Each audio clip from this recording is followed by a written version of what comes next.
Hurt is real, but so is God's justice. Every one of us has walked through moments when the weight of someone else's actions pressed down so heavily that it almost broke us. Maybe it was words spoken that cut deeper than a knife. Maybe it was betrayal from someone we trusted with our whole heart. Maybe it was rejection, abandonment, or unfair treatment that left us wondering if anyone cared, if anyone even noticed the pain we were carrying. Hurt is real, and when it comes, it often feels like it defines us. We carry it like a scar on our soul, and sometimes the wound feels too deep to heal. But in those moments of pain, when hurt feels overwhelming, there is one truth that must anchor us. God's justice is just as real as the hurt we experience. Nothing escapes his sight. Nothing is overlooked. Every tear we cry is seen by him. Every injustice done against us is recorded in his heart. And every wrong that has ever been done will be dealt with in his perfect way. Hurt may seem loud, but God's justice speaks louder. When people wrong us, the natural response of the human heart is to cry out for fairness. We want to see them experience the same pain they caused us. We want answers. We want resolution. We want a kind of balance to the story so that our suffering wasn't meaningless. But God calls us to lift our eyes from the wound and place them on him. He says, yes, the hurt is real. Yes, the betrayal cut you. Yes, the pain is deep. But so is my justice, and my justice is not limited, not partial, not delayed. My justice is whole, it is perfect, and it will never fail. Think about how powerful that is. If hurt is real, and we know it is, then we can have just as much confidence that God's justice is real. The enemy wants you to believe that pain has the final word, that injustice will last forever, and that people will get away with what they've done. But God steps in and reminds us that no wrong goes unseen, no act of cruelty goes unnoticed, no betrayal slips past his watchful eye. Where people may forget, where systems may fail, where human hearts may turn away, God does not. His justice is not bound by time, by circumstance, or by power. His justice is eternal, and he promises that one day he will make all things right. When you carry hurt, it can feel like it consumes you. It creeps into your thoughts at night. It steals your peace in the morning. It poisons your joy throughout the day. But you don't have to let hurt dictate the story of your life. You can hand it over to the one whose justice is greater than the pain. And here's the beauty of it. When you let God carry the burden of justice, you no longer have to carry the weight of bitterness. You don't have to waste your life plotting revenge or replaying the offense in your mind. You can breathe again because you know someone greater has taken up your case. Hurt may seem like it has power, but it is powerless in the face of God's justice. Hurt tries to convince you that you've been defeated, but God's justice declares that you are not forgotten. Hurt whispers that you'll never heal, but God's justice assures you that restoration is coming. Hurt leaves scars, but God's justice brings healing that goes deeper than the wound. And so, in your moment of pain, when the hurt is fresh and the injustice feels unbearable, don't let it harden your heart. Don't let it make you bitter. Instead, let it draw you closer to the God who promises that his justice is as real as the tears you cry. You don't need to spend your life chasing fairness. You don't need to demand repayment from those who hurt you. Because the truth is, when they hurt you, they may not have seen the God who stands with you. They may not have realized that in wounding you, they placed themselves in the hands of the one who never overlooks a single act. So take courage today. Yes, hurt is real, but so is God's justice. And his justice will always be greater than the pain you feel. Every wrong is seen, nothing is hidden from God. Sometimes when people mistreat us, when lies are spoken about us, or when betrayal happens behind closed doors, it feels like the world has moved on as if nothing ever happened. We wonder if anyone noticed the pain we were forced to carry. We question if anyone saw the nights we cried ourselves to sleep, or the moments we held our head in our hands, feeling broken and forgotten.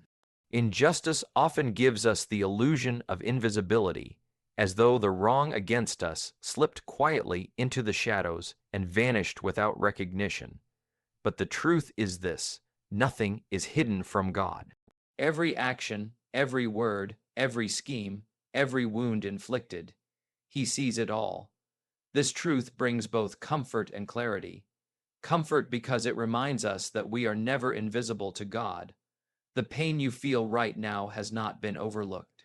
The betrayal that shattered your trust did not escape His eyes. The cruelty you endured was not ignored. While others may have turned away, God leaned in.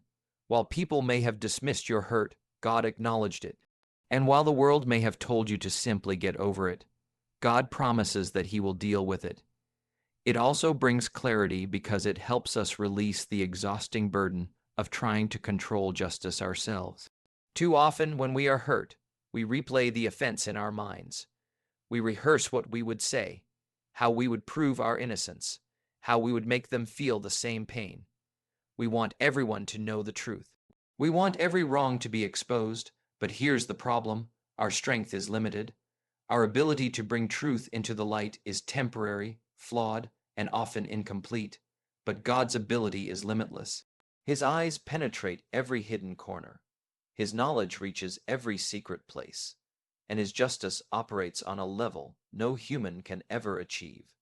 Nothing can be hidden from Him, not the whispers spoken in the dark, not the secret motives of the heart, not the lies told to damage your character. Every single wrong is laid bare before Him. Think about how freeing that is. You don't need to spend your life proving your worth to people who never valued you. You don't need to fight endless battles trying to convince others of what really happened. You don't need to lose sleep crafting ways to balance the scales. God has already seen it. He has already recorded it. He already knows the truth from beginning to end, and because He knows, you can rest. You can release the need to justify yourself, because God Himself will justify you. Sometimes it may seem like people get away with what they've done.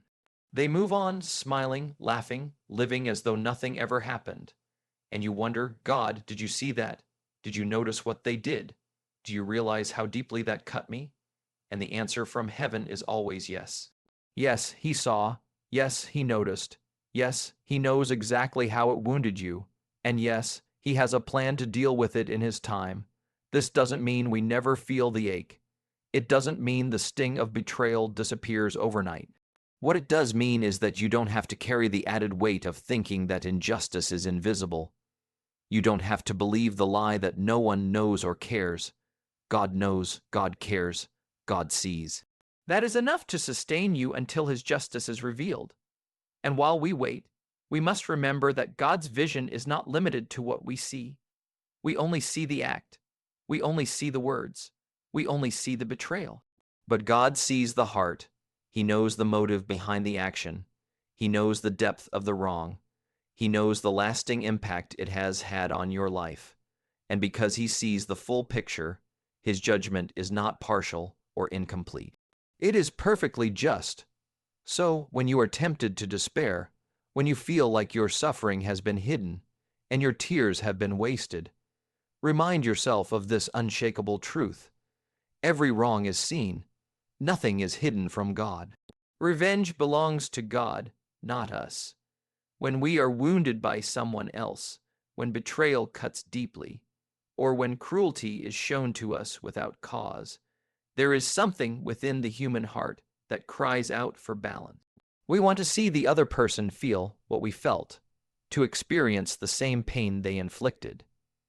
It is almost instinctive to imagine ways justice could be served right now, on our terms, so that the wrongdoer knows what it's like to be in our place.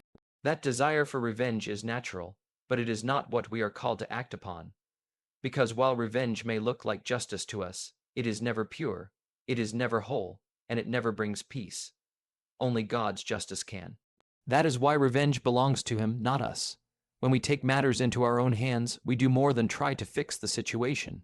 We carry a burden we were never meant to carry. Revenge poisons the soul.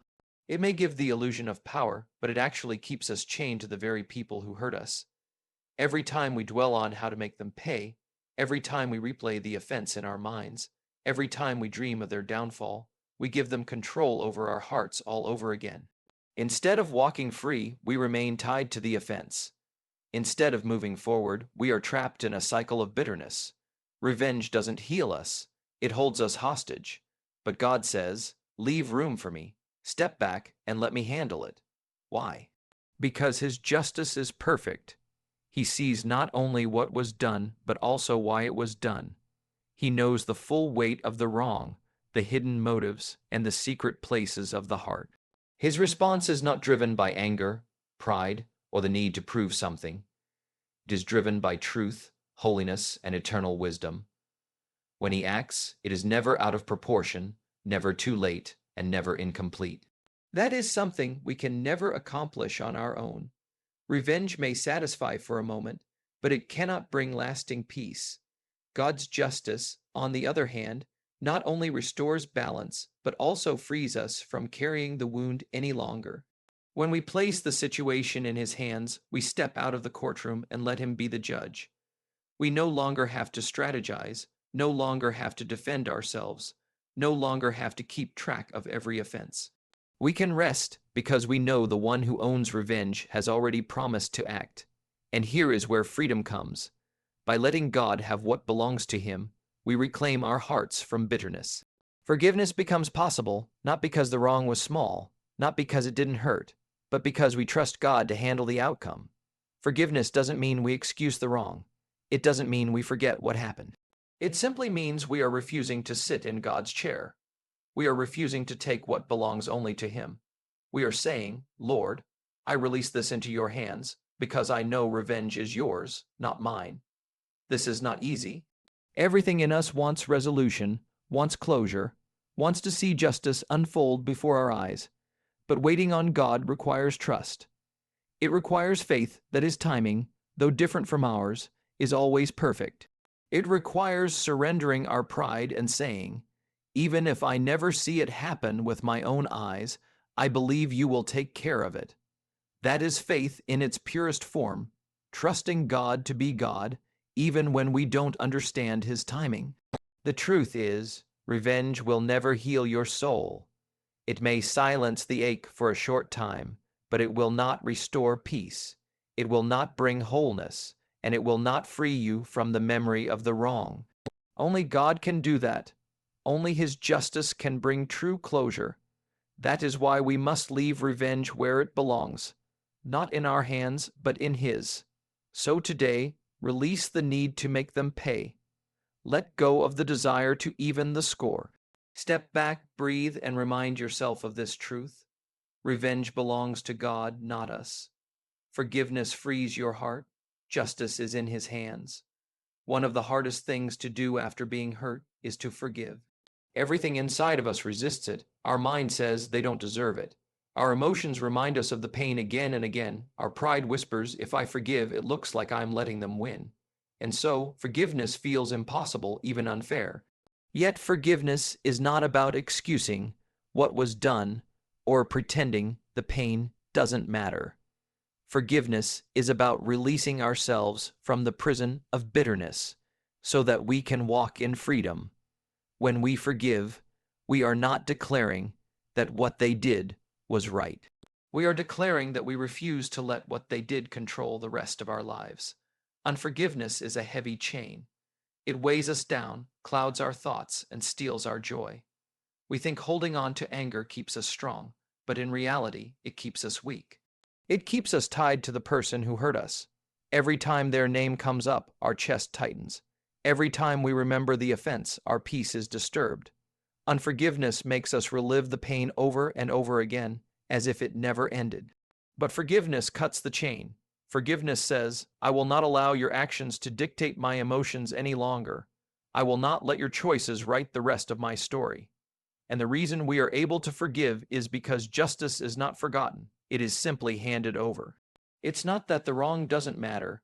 It's not that the betrayal didn't cut deeply. It's that we have confidence in a God who says, "Justice belongs to me." When you forgive, you are not denying justice. You are entrusting it. You are saying, "God, you saw the wrong, you know the pain, and I trust you to handle it far better than I ever could." Forgiveness is not surrendering justice. Forgiveness is placing justice into stronger hands. This is why forgiveness is so freeing.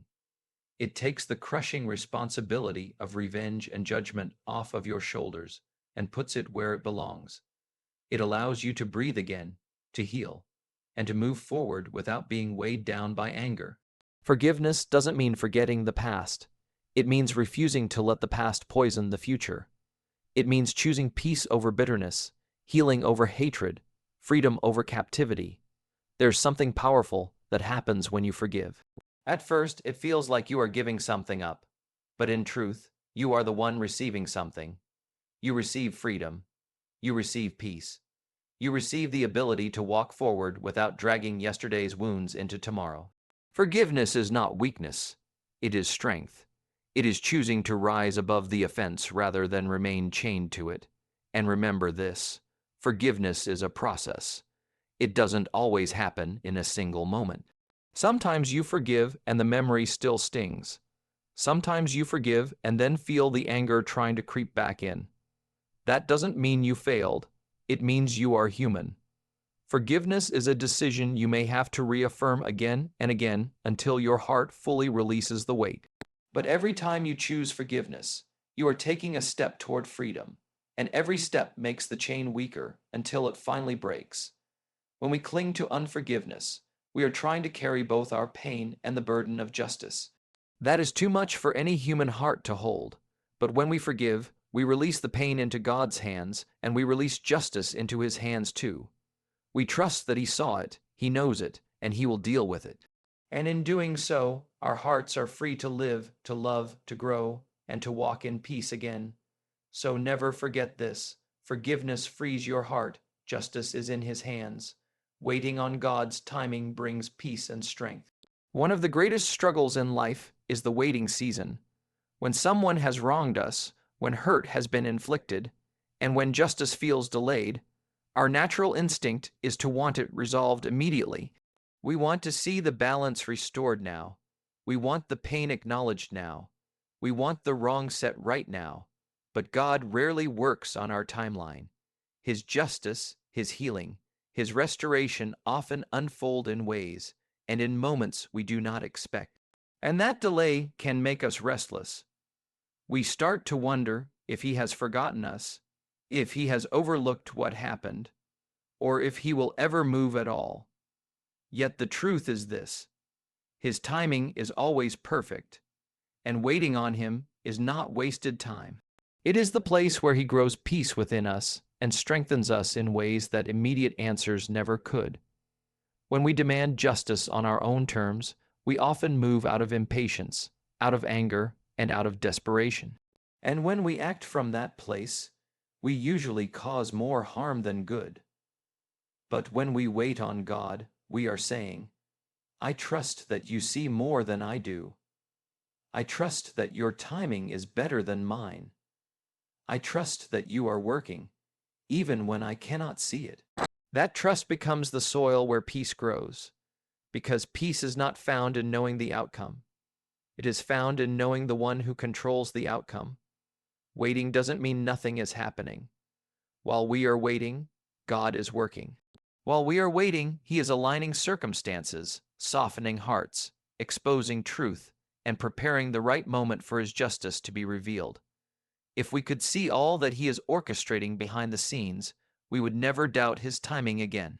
But because we cannot see it, we must rely on faith, and that reliance strengthens us. It stretches us beyond our own impatience and teaches us how to rest in Him. Think of it like this: a seed planted in the ground doesn't sprout the very next day.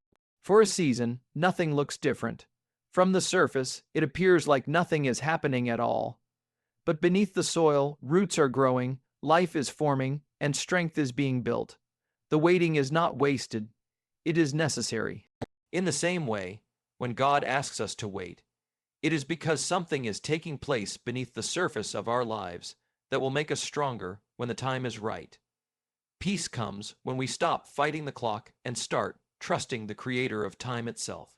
Instead of asking, when will this be over, we can begin to ask, What are you teaching me in this season?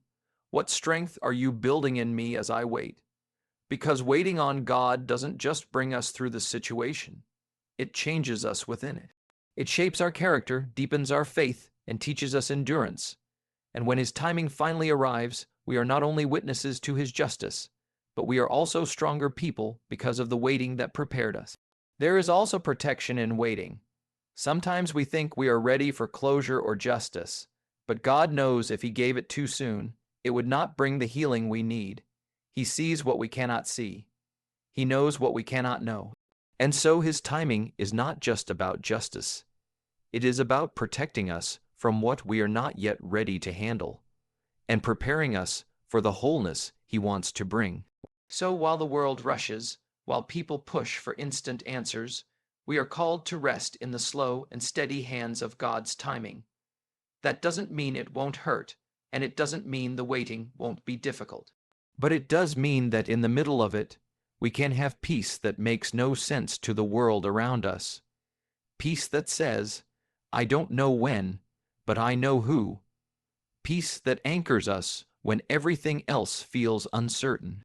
And it means we will find strength that isn't from ourselves, but from the God we are trusting. So hold on. Do not let impatience steal your joy, and do not let delay convince you that God has forgotten. Waiting on God's timing brings peace and strength. Trust His promise. He will make all things right.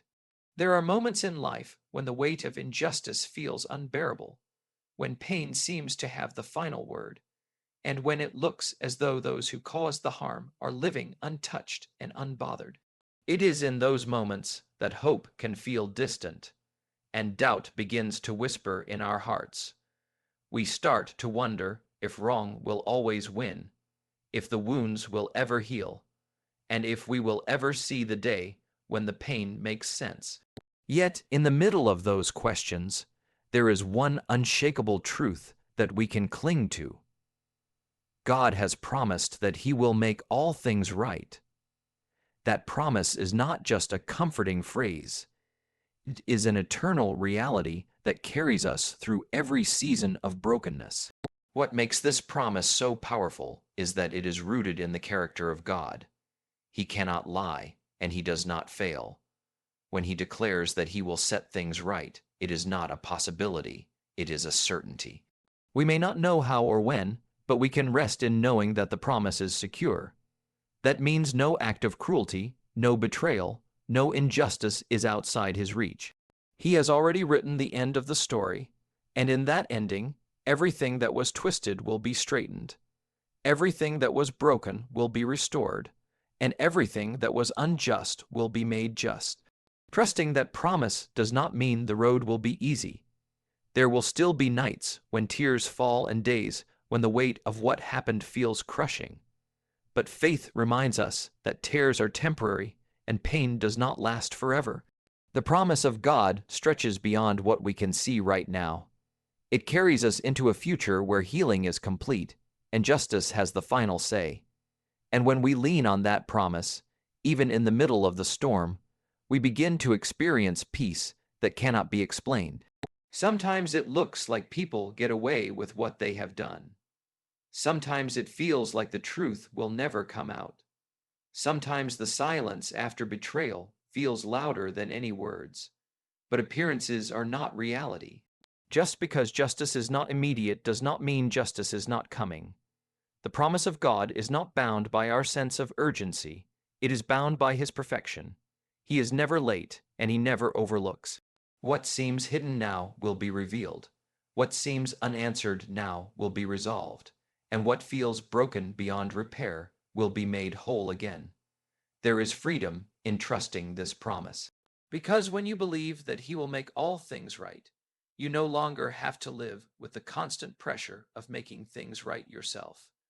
You can release the need to control, to prove, to avenge, to fix. You can breathe deeply and walk forward knowing that the one who holds eternity has already guaranteed the outcome. You are not abandoned, you are not forgotten, and you are not left to carry the burden of justice alone. This trust doesn't just help you survive, it helps you grow. It shifts your focus from what was done to you to what God is doing in you. While you are waiting for his promise to unfold, he is building resilience, shaping your character, deepening your faith, and preparing you for the restoration ahead. What the enemy meant for destruction, God is shaping for strength. What others used to harm you, God is weaving into a story that will ultimately reveal his glory. That is the beauty of his promise. Not only will he make all things right in the end, but he is also making things new in you right now. So when the pain feels too deep and the waiting feels too long, hold on to the only truth that cannot fail. Do not let bitterness steal your hope, and do not let injustice convince you that God is absent. Lift your eyes above the hurt and remember this eternal reality. Trust his promise. He will make all things right. When people wound you, remember the hurt is real, but God's justice is greater. Nothing is hidden from him. Revenge belongs to him alone, and forgiveness is the key that frees your heart. So wait on his timing, trust his promise, and walk forward knowing he will make all things right.